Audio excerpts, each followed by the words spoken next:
What's up, guys? It's CrashPower, and this is the best comprehensive Easter egg guide for the Terminus Easter Egg in Call of Duty Black Ops 6 Zombies. So let's get right into it. The first thing you need to do is turn on the Pack-a-Punch by activating all three AMP generators. The first one is just in front of the spawn or guard station. Go up to the machine, activate it, and then defend it from purple-eyed zombies that spawn until that's complete. The second one is in the living quarters across from Juggernaut, and the third one is in the biolab. Once you have all three AMP generators powered, then you'll need to dive down into the water to activate the lift on the Pack-a-Punch platform. Now we can move on to the first part of the Easter egg, which is building the wonder weapon.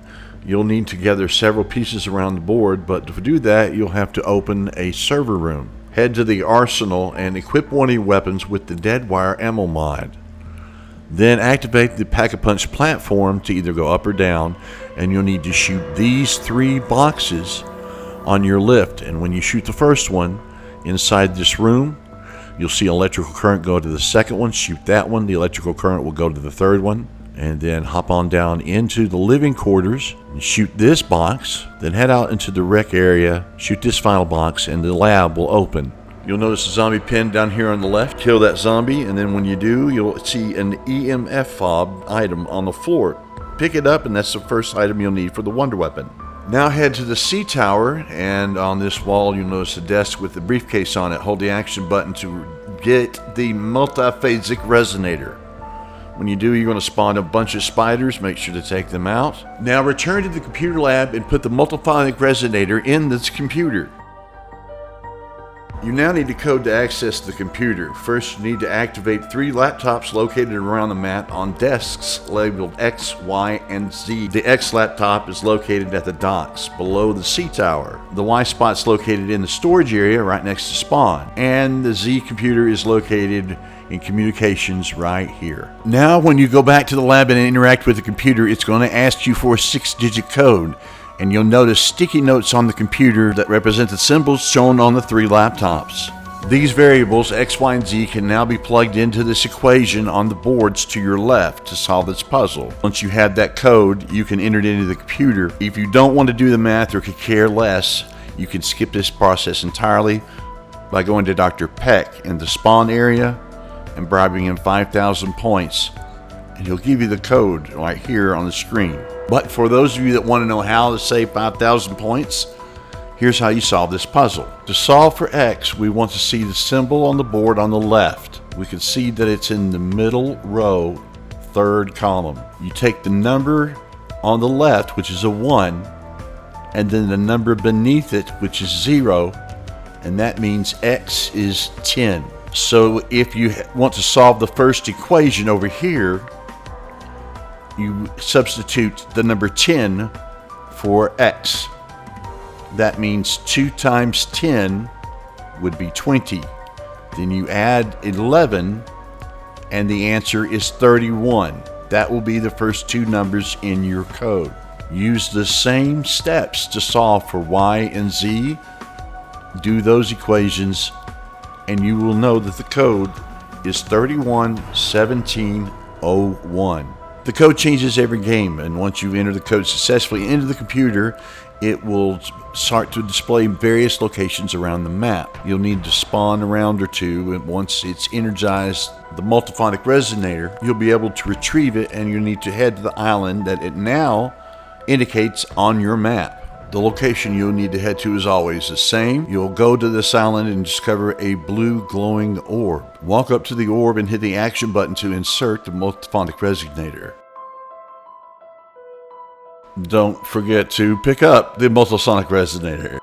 Once you've inserted the resonator, you'll need to kill zombies around this map, and eventually the orb will shock one of the zombies. In this case, it'll shock it blue. Once you kill that zombie, it'll drop a blue orb, and you can go pick it up and return it to the main sphere. However, this can get you killed, so a better strategy is to lead the zombie into the sphere and kill him while he's in it, and he'll drop it in himself.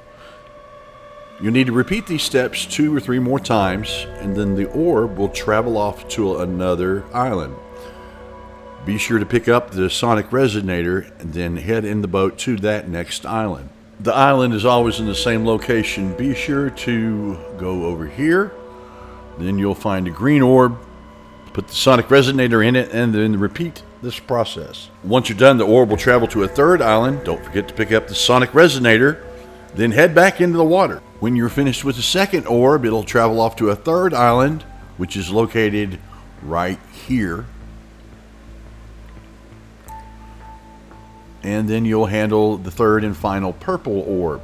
Collect 2 or 3 of the orbs as colored zombie drops, and you'll have completed this task, and you'll be able to pick up an AMP munitions item, which is the final part we need to craft the wonder weapon.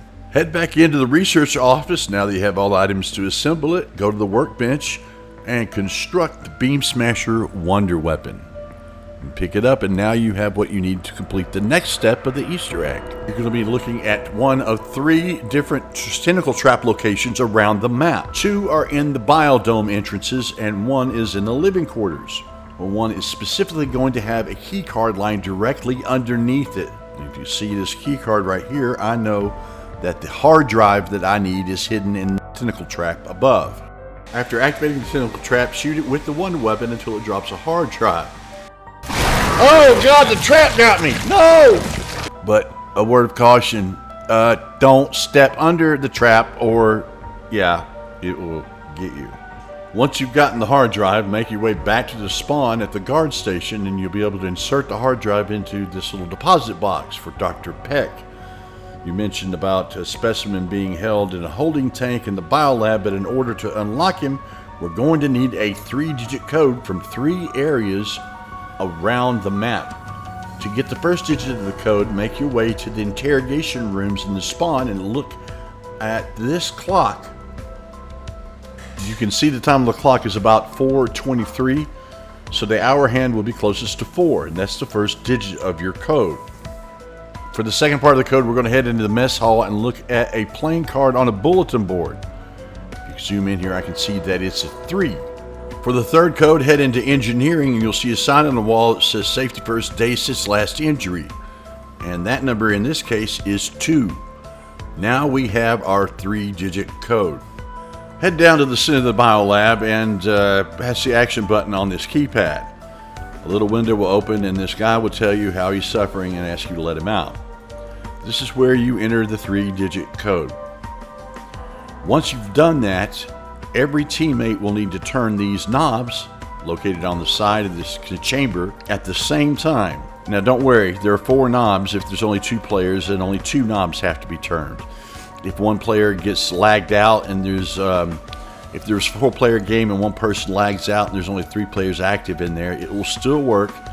3 switches will do. Just it depends on how many people are actually in the game at the time this happens. Once you simultaneously turn these knobs, step back and this chamber, the biodome, will go into lockdown mode and you'll have your mini boss fight. This mini boss named Nathan is a formidable enemy. Now, depending on how early in the game you're doing this step and how geared up you are, this could either be a breeze or slightly difficult, as you do get a ton of sprinting zombies. So just be sure to run around in a clockwise or counterclockwise direction where all players are coordinated so you don't run into each other or run into hordes of zombies. Once this step is over, you'll see a cutscene where Nathan dies, when you either killed Nathan or you run away from Nathan for about 10.5 minutes, 7.5 minutes. It depends on how many people are in the game.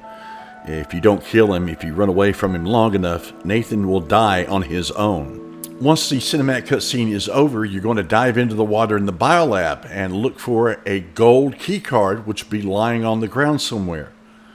Once you pick that up, you'll need to prepare yourself for another mini lockdown fight, so it's highly advisable to make sure you have perks and pack-a-punch weapons so that you've got a really good setup. Once you have the golden key card, head to communications to this terminal. Hit the interaction button and then you'll hear an audio cue that explains the communications cables are severed and you'll need to fix them. When you're ready, summon a tactical raft and make your way over to the massive shipwreck off the side of the map. And make your way underneath it where you climb up this ladder. This hatch will reveal itself and you'll have 2 node connectors that you will need to pick up. Once you pick those up, you'll be locked inside of its workshops for a certain amount of time, where you're just going to need to slay the undead. And if playing co-op, as you see here, it's advised that One player takes one window each because there's 4 windows. That way you can take them out just as efficiently as possible. And once the lockdown's over, you'll get a max ammo, and the hatch will now be available to go back down into the water. Your next task is to make your way to 2 of 3 different locations on the map where pipe is missing and a communications cable. One of the 3 locations will have a pipe in it and won't be empty. You'll need to locate the 2 that are. The first location is just south of the boat on Crab Island, right here. And another location for the pipes is going to be right underneath the sea tower, right by the docks. And as you can see here, there's a visible gap in the piping. So my friend here is going to place it, and it starts a sort of a crafting animation where you need to be protected for a few moments. And the third and final location is going to be in the sea caves towards the right side, where in our game we had another missing bit of pipe here. My friend's going to insert the missing part of the cable. And just remember, in your game, one of these gaps will be filled and you won't need to use it. Next, make your way to the guard station in the spawn, and you'll be able to pick up a new gold item called the hacking device. Now, our task with the hacking device is we need to go to a tactical raft and go out in the sea towards 3 different buoys that have satellites on top of them and blinking yellow lights. The first buoy is located just south of the shipwreck. You'll need to approach the buoy, hold the interact button to interact with it, and hack the buoy. Now when you do this, it's going to start a 2-minute timer that you have to complete the other 2 buoys, or you're going to fail this task. Next, we're going to head north of the shipwreck past another island to find the second buoy, and we're going to repeat this process. And finally, we're going to head past Crab Island near the docks for the third and final buoy. Once you complete this task, it's going to start a self-destruct timer when you get back to the biolab, where you'll only have 5 minutes to defuse 3 bombs, or the game will end.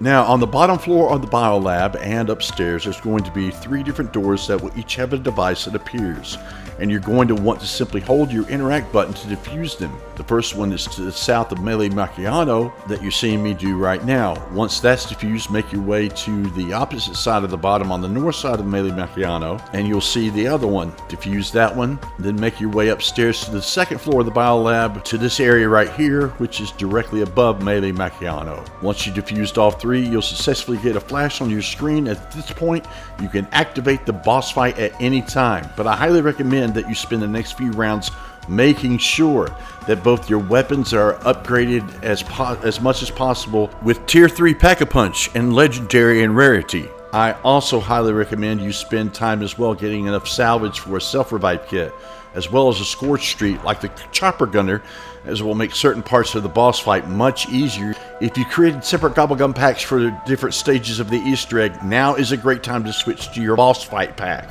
Once you've created one, spend the next few rounds making sure that you have the gobblegums ready to activate. When you're ready for the boss fight, make your way to this door in the biolab and hold the action button, and everyone will have to vote if they want to start it. When they do, you'll see a cutscene cinematic and the boss fight will begin.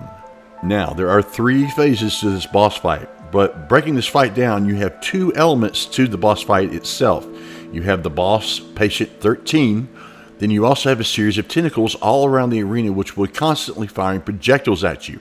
Your main aim is to be shooting the boss in its critical weak points, which are marked by big red boils on the side of its body, and the boss will be repeatedly moving around the arena in the middle, to the left, to the right, and in the front. And your role, whether you're in solo or co-op, is to be constantly running in a clockwise or counterclockwise train of zombies, and to be constantly firing at the boss in its weak points, as well as taking out the tentacles in the background. Whichever the direction the boss is facing on what side of the arena is going to dictate a slam attack, as well as a sort of swipe attack that he does. So if you're in that vicinity, there's a chance you can get insta-down by that. So just make sure you're very aware not to be present to be affected by that attack. But once you've done enough damage to him in the first phase, he's going to disappear, and you're going to want to take out the remaining tentacles. Once the tentacles have been taken out, you'll see that the boss's health will reappear and the boss will respawn. And this moves us on to phase 2, where the new hit spot for the boss is going to be directly in his mouth, to the bottom center of his body.